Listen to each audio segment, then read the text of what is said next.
puede entender de qué hablo. Hay una sensación de que hay algo urgente, de que empiezan que tuvimos un trabajo muy fuerte el año pasado. Yo no estaba en el Congreso, había renunciado, Lilita tampoco, y los otros jefes de bloque de la oposición, hicimos un trabajo que nos acercó. El trabajo es lo que más acerca en la vida, el trabajo común. No el diálogo. El diálogo es producto del trabajo, pero el trabajo común es la mejor terapia. Ahora, a mí me parece que hicimos un trabajo muy grande para juntarnos y llegar a esa sesión del 3 de... ya es pasado, ¿no? Del 3 de diciembre, que mostró 140 y pico de diputados sentados y un oficialismo encabezado por el expresidente Kirchner, que tuvo que bajar 1 hora y media después sin ganas. Es decir, que tuvo que reconocer, existe un lugar que expresa los resultados del 28 de junio, que es el Parlamento, y al cual empiezo a detestar, si fuera yo el gobierno, digamos, ¿no? Y voy a tener que ir y voy a tener que aceptar. Ese trabajo en común supera a la oposición a Kirchner. Digo, no es que están de acuerdo, unidos, la oposición no está unida para enfrentar a los Kirchner. No, la oposición, yo le voy a dejar por caballerosidad esta respuesta, Lilita. En mi opinión, estamos unidos por convicciones para defender al espacio republicano que es el Congreso, y sabemos que cuando empiece el tiempo de candidaturas y todo, las cosas van a ser distintas, pero vamos a tratar de que no sean muy distintas. Elisa. La verdad es que nosotros, a ver, no hay que olvidar que todos tenemos mandatos populares, y los mandatos populares fueron muy claros. Había que frenar un proceso autoritario, había que restablecer que funcione el Parlamento y que funcione la justicia, y entonces nos une eso. Este es nuestro mandato popular. En virtud de ningún diálogo ingenuo, nosotros vamos a violar el mandato popular.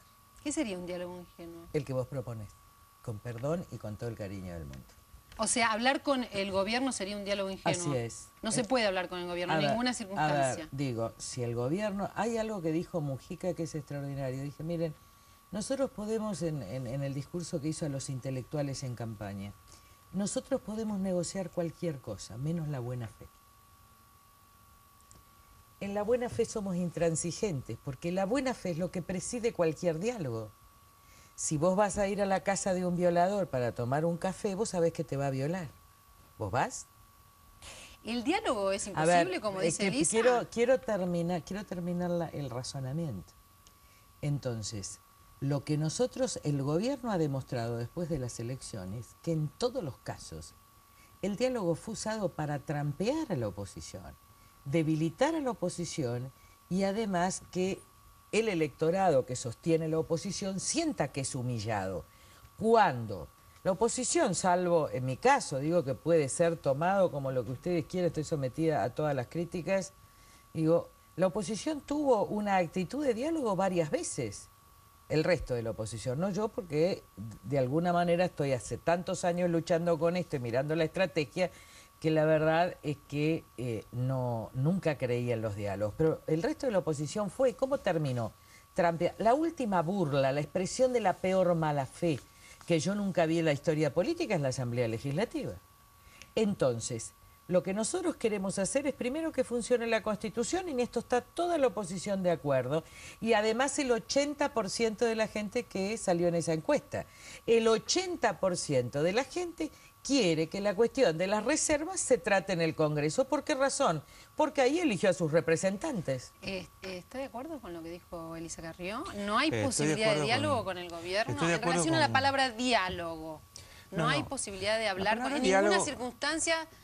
La palabra diálogo es una palabra a favor, es una palabra positiva, como la palabra amistad o la palabra, no sé, afecto. O sea que diálogo siempre puede haber. El problema es no ser funcionales a una trampa, y en eso estoy de acuerdo, a una trampa. Ahora, si a mí me dicen el título de una propuesta de diálogo que me convenza como título, puede ser que la oiga y que me siente a discutir, cómo no. Ahora, sé que normalmente el diálogo yo creo que sí hay que tener con legisladores, va a ser, no hacerlo demasiado público, porque va a ser cortado por olivos. En la medida con legisladores del Frente para la Victoria. Claro, me olvidé de aclararlo, con legisladores.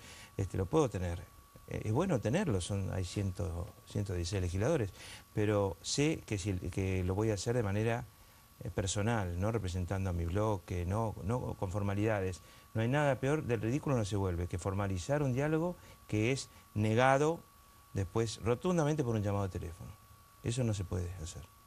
Ahora, el diálogo personal, el diálogo a título de hombre político, persona política con otra, por supuesto que sí. Hay gente que se lo toma tan en serio que no me saluda.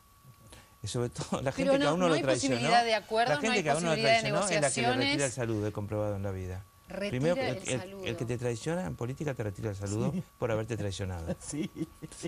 Es al revés de lo que vos pensás. Sí. Me dejó de saludar fulano y claro, votó en contra de lo que me dijo. Esto me pasaba antes, cuando yo estaba en... Para pasar a otro tema, insisto, para que quede bien Es una anécdota, ¿no? Pero de comportamiento... No hay posibilidad entonces de negociar ni de encontrar acuerdos. Por esa vía no hay chance. Digamos, acordar es ceder. Hay algo que hay que ceder. Mire, las dos cosas.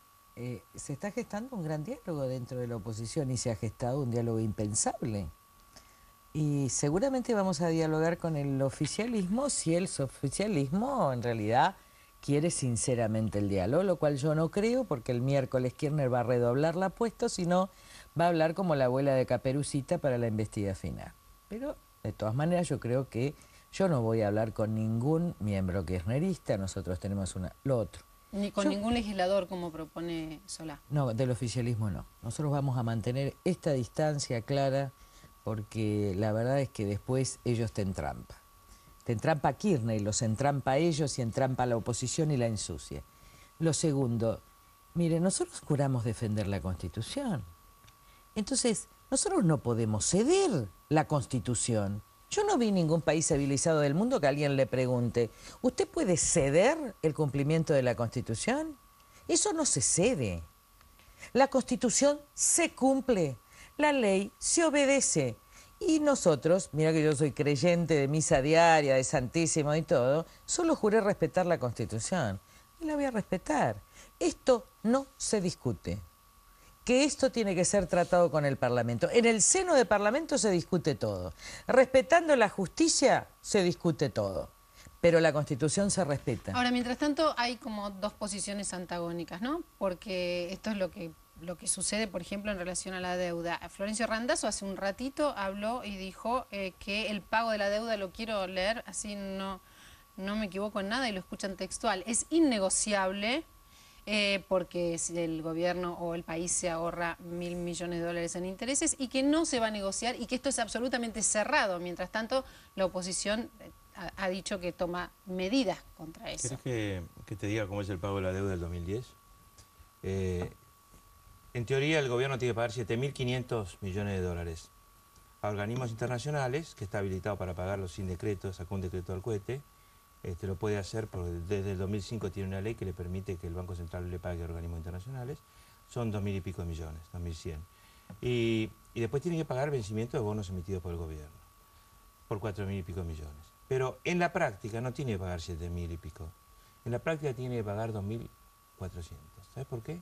Porque entra plata a los organismos internacionales, por más de lo que tiene que salir, y porque además muchos de los bonos los tiene el Estado. Son fuentes de préstamos intraestado.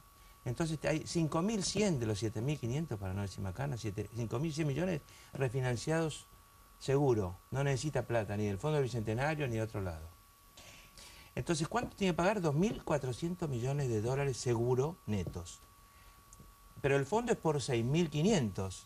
La diferencia, 4.100 millones, son para estar más suelto, más libre y más seguro en cuanto a que puedo gastar en lo que quiero en años políticos. Yo lo que me refiero es que nadie da marcha atrás. Digo, puedo comprar, puedo hacer rehenes, puedo, ¿entendés lo que digo? No se da marcha atrás desde el gobierno. ¿Quién considera que tiene fuerza y tiene caja? A ver, yo te hago una pregunta. ¿Cómo da marcha atrás la oposición? Dice que no lo va a tratar en el Parlamento. Quiero la respuesta tuya. ¿Cuál es mi respuesta? ¿En relación a ¿Cuál es? Nadie da marcha atrás. ¿Cuál es nuestra marcha atrás? ¿No tratar en el Parlamento? Por ejemplo, en relación a la decisión del pliego de Marco del Ponte.